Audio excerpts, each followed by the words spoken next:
akka nama tokkootti Raajii Masarat magaalaa Naqamteerraa kabaja guddaa Oromoo biraa qaba.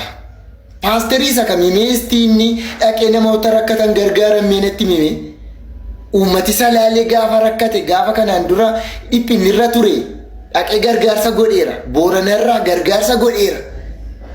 As kunoo giddaa ayyaanatti gaafa uummati keenya buqqaan dhaqee gargaareera. Dhugaa dubbachuuf jechuudha.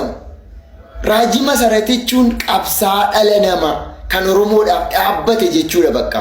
Jaallattanis jibbitanis dhimmi amantiiti kun dhimma Oromummaan dubbachaa jiran. Waa'ee amantii dubbachaa hin jiru. Raajiin Masarat kabajamuu qaba, jaallatamuu qaba. Bakka afaan Oromoo qulqulluudha kun. Uummata keenyaaf baay'ee qabsaa, baay'ee dhiphata, baay'ee cinqama uummata keenyaaf. Uummata keenyaaf baay'ee gadda. Raajiin Masarat jechuudha. Wanta qabuun bukkee dhaabbachaa jira uummata keenya.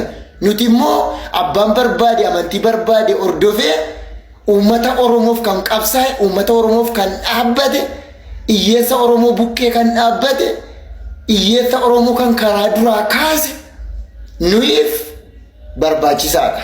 Nuyiif qaalii keenyaadha bakka. Kanaaf hundi keenya Raajii Masarat bukkee dhaabbannu, galateeffannu jechuun barbaada. Dhugaadha kun. Of course.